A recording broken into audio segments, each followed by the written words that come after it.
Amsa in ka channel thir tu le ngai thla tu te ki bai fek ule khongain ka channel la subscribe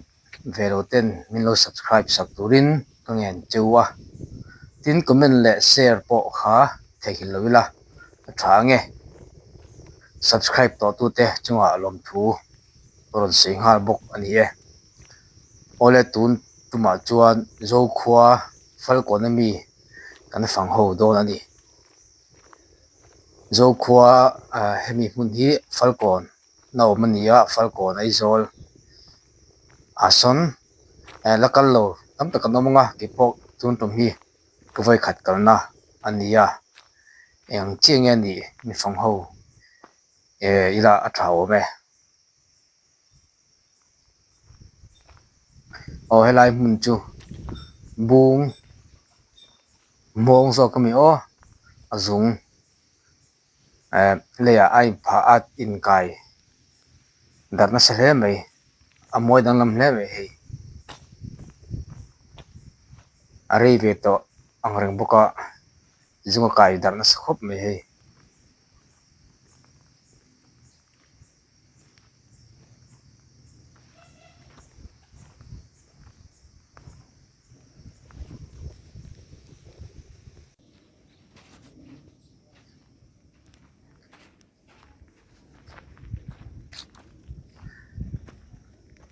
hei hi pum ania pum kan ti chuan man lai mi zo man ro chi hrang hrang thir tu thir deng pa a thona in ani te berang chu khonga chung a han lu tila in an chin tiang hiang chunga eng tenge omle thir deng pa a thona man ro chi hrang hrang thing te mai hol te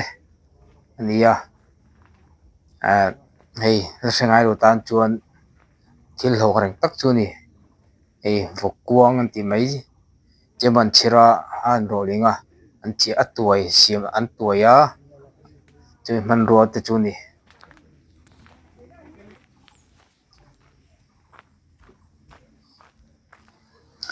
hei hi kan en le chinang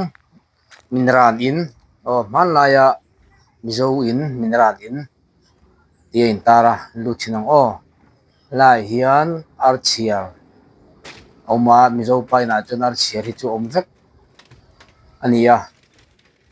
hei hi artui bom ar tui thi helai hian hi chingal thor bur tia mau nang ata ani ta hian salon tar thina thing khon chuan sum hnania sum le suk boden na nani helai hi chhunga kan lu chinang thim deuh hleka he ta hian tui mun man laia mizo man ruwa tui chuan man ruwa ani mau lian pui mangin man siama chuan hei em hrang hrang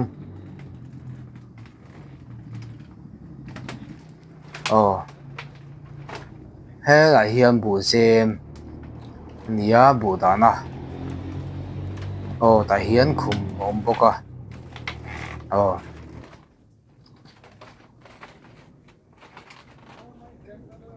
một cha om reuh hle mai chuan helai hi lal in man lai mizo pa lal in ani a in lal in nge chu nom hmel deuh a za po zau a sei bok hei thim phei ri mai helai hi sum mun thing khon te lo oma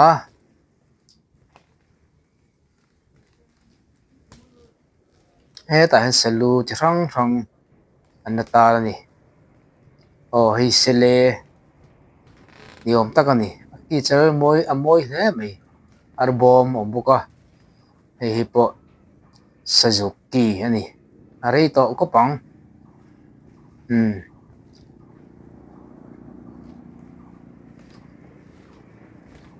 archial awm leh a he ta chunga lut zel chin tiang chuat podap ata ta thap lain bu je mo ma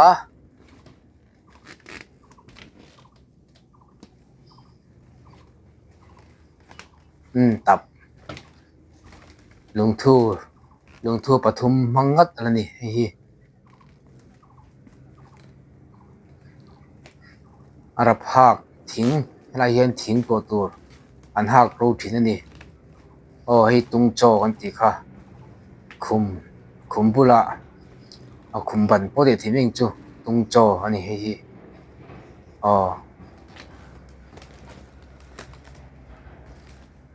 lai hi thangra te oma tui mun ania ei fian pui mau fian ani pakhat khu thangra a oma lian thakop mai thangra po heng hi hmanlaia mizo na chaw kan en na chhung ko in diam theng mal te kan ei ngai lowa thing lian pui tla pui thing than vong thing an hmang thin hi tiang theng lian pui a khan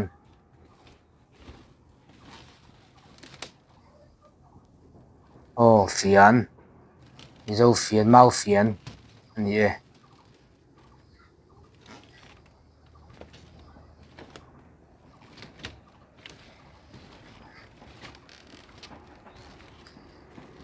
komchar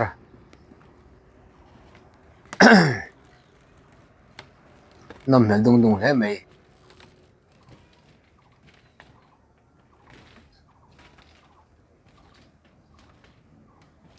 thul mizo thomno da thana ni hei thul ani a thul ta chu moi hle mai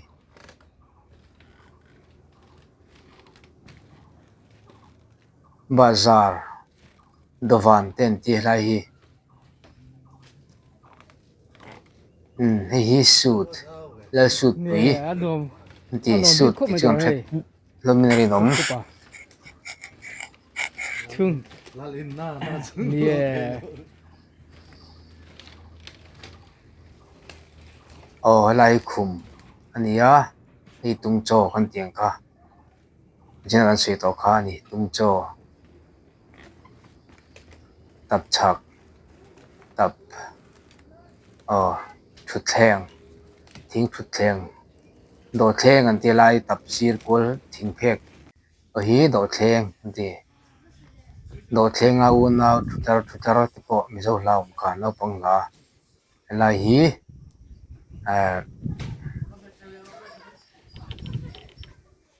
thing noi dana hi zelbuk ania hei bobel an ti chi khani an tiang khani bobel ani hi zelbuk ka akong kai ti mayang aram pa kong kaum velo tian alai thing lem pui mum pel pul kha a bobel an ti ani khan bo liam thin ani zelbuk po alai hian mi pi an chep thina tun ma mizo hun sa chuan tlangwal te len khom na mun ni thina hian mi lumun ala hian chepan ai thina ni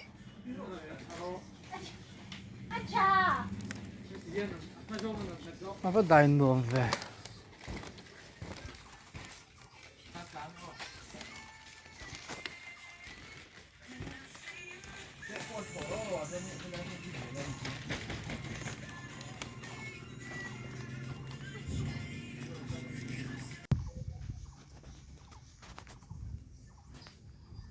hei hi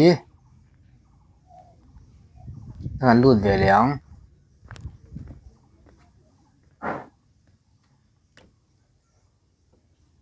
khonbol upa in ani hei hi lal khonbol upa in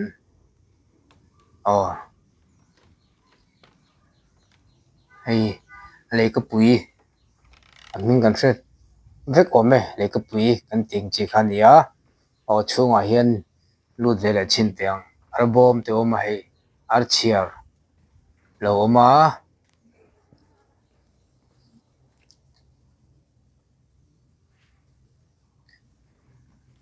he ta sum suk omboka hei buden na man rua thingkhon omboka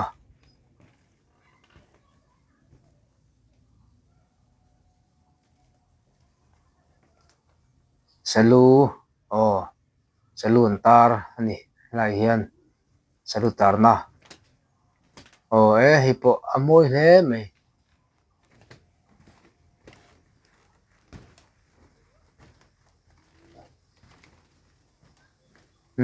singal thlai bur te arti bom te hi po cho thleng ma lai cho thleng an ting chi khan ye komchar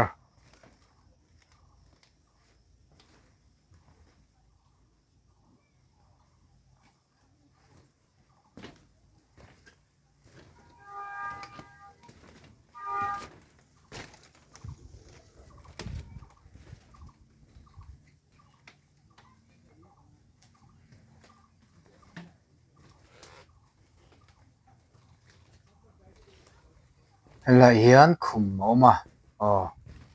pon pui ma lai mizo thom no mut bu pon pui ni hi tap ani a bel po ong thop mai bu zem he tar pui chung sang kan tia lai hi thelan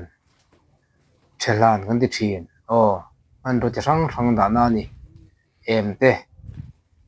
mizo man ro chi rang rang da na hi po thangra oma chuan ot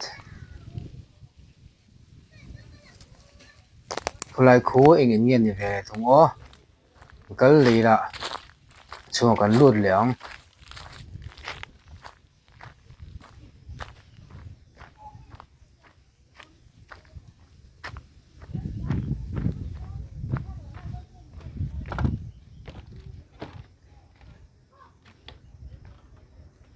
ar chiar oma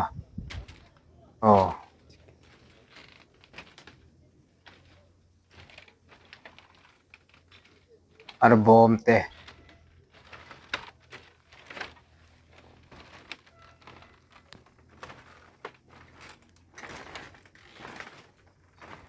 chingal thar bur thleng le mau fian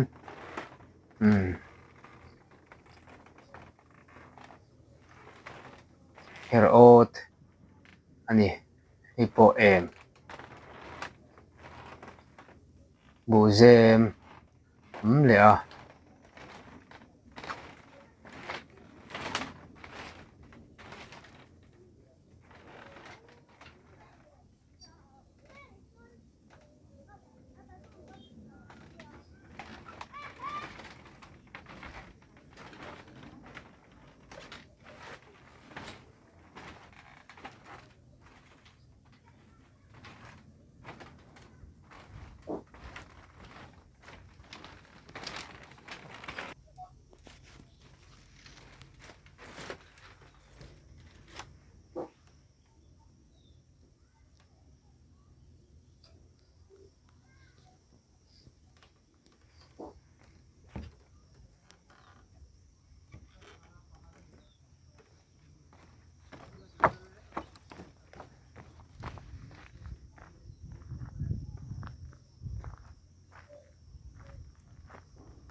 hei thir deng pa in ani kalo soi mai ani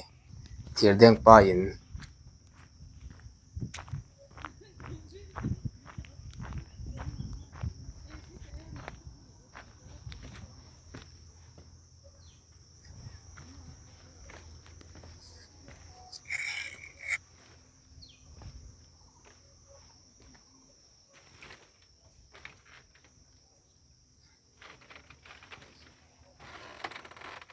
ar tui bom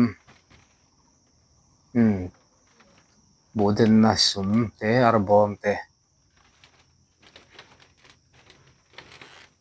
hei hi mi thai in ani arte chingal tharbur oh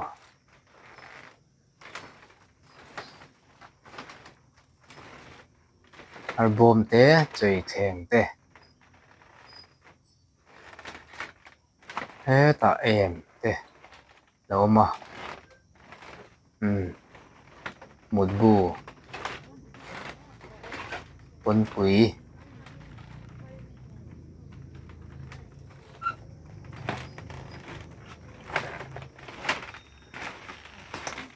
kat chak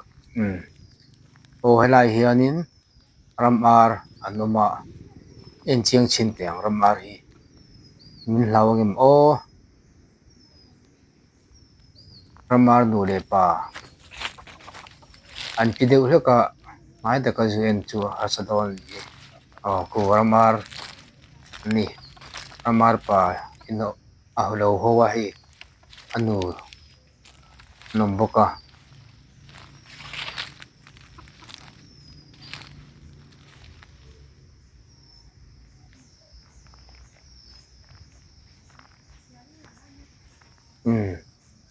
hi se control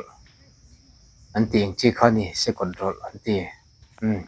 helai kan kalang lon diam le rim mang lai yan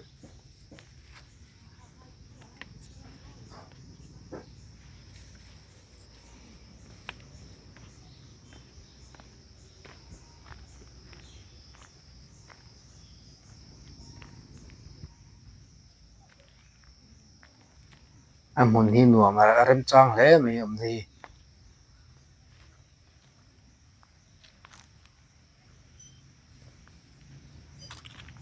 helai je khi kan en chinang helung hi asang khop te fisum hi tling hi langem o atlen lo pon tling tra pin ring mizoram tana british kota non lante lo el sutha khong chera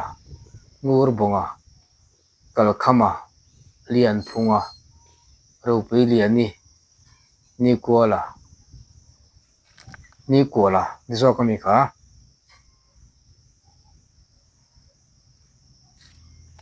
alung hi liana sang khop mai buka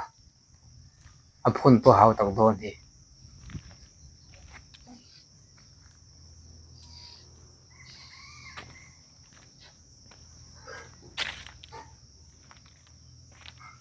Lalbura sailo sangkha jere sum i pari ta tanga sangkha jakwa sum thum pathum mizo dalte ji ngaro pi le mingthang ber mingthang achia hadu le ka fiat ro dewa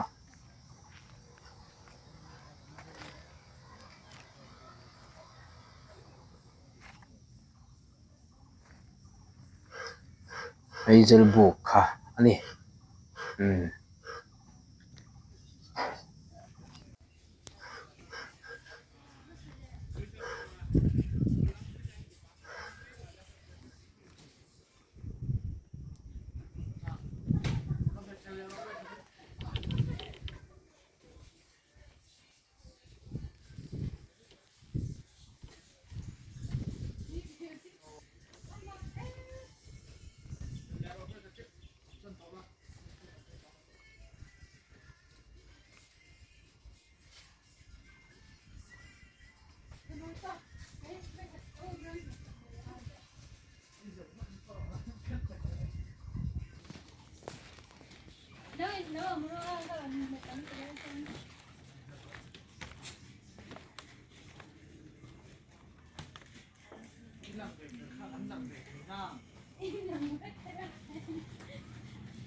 Apa dain nuam ve.